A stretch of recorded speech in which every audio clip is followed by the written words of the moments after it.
Ruin my sister's pregnancy? I'll make sure you never forget her. At 22, my sister announced that she was pregnant with Paul, her boyfriend of 4 years. They immediately got engaged and were really happy. For a time, Sarah had a horrible pregnancy, and about 18 weeks and the wonder of creating a human life evaporated within her. She developed really bad morning sickness, she was constantly in pain, she developed gestational diabetes, and just all around hated the experience. Around this time Paul, the then fiancé, started getting sick of the complaining. I believe the argument was your body is built to do this, it can't be that bad. Sarah was due around Valentine's Day and Paul's parents, Mr. and Mrs. Doe, were very excited, both about the grandkid and the fact that he could be born on a holiday. She was very against that and really hoped that her son wouldn't be born on a holiday, even one as small as Valentine's Day, because it might make him feel that his day isn't very much about him. Well, Mrs. Doe says something like, well, if you name him Valentine or Valentino, then that'll make the day even more special to him. Again, my sister despised the idea. She thought it was tacky, he'd be bullied for it, and just really didn't like the name Valentino. Paul loved it but agreed to go with a more average name like Daniel or Jared. Fast forward to February and she was ready to get this over with. Sarah had officially been put on bed rest because while standing or walking her blood pressure took unexpected spikes and dips. I look back now and goodness do I feel bad for her. She was doing her best to avoid giving birth on Valentine's Day because, again, she didn't want him born on a holiday. Unfortunately, births happen when they happen and that baby was going to come on Valentine's Day whether she wanted him to or not. I remember waiting out in the waiting room with my dad, brothers, and Paul, who couldn't stand to be in the delivery room because it was gross. I was so mad that he could have gone in but wouldn't because he thought my sister was gross while giving birth, whereas I had to stay outside because I was too young to go in with my mom and other sisters. Dad went home with the youngest 2 brothers while the oldest, Zeke, stayed to watch me because I refused to leave. 16 hours after Sarah went into labor, my little nephew was officially part of the family on the evening of Valentine's Day. Unfortunately, Sarah was not okay. She had to have an emergency cesarean section and while doing the operation discovered that the back of her uterus had a very large and very severe non-cancerous tumor. When I say large I mean it was twice the size of a standard uterus. The doctors were shocked and didn't understand why nobody had noticed it on an ultrasound. It accounted for her severe back pain and blood pressure issues. The doctors immediately went in for more surgery to remove the tumor, but sadly ended up having to perform a full hysterectomy. This meant that my nephew would be Sarah's only child. Now while Sarah was in for surgery, Paul was taking care of everything baby related to make sure his son was okay. In my 14-year-old self's memory, I remember him being suitably distraught, but I didn't really pay him much mind and spent my time in the waiting room with my mother and my other sister. Zeke, however, wanted to be a good future brother-in-law and make sure that Paul was okay. He found Paul filling out the baby paperwork on his own, with not a single worry in his mind.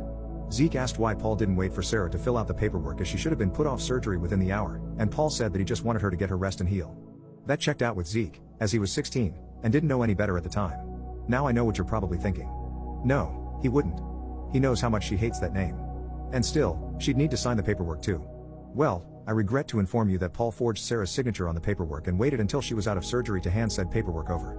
My sweet nephew, that was born on Valentine's Day, was named Valentino on his first official birth certificate. I still to this day don't know why Paul and his family were so insistent about the name. He had even picked out a different one with my sister. And before you ask, no, he was never brought up on forgery charges because his parents were witnesses to her signing the papers, even though they only got there at the last minute.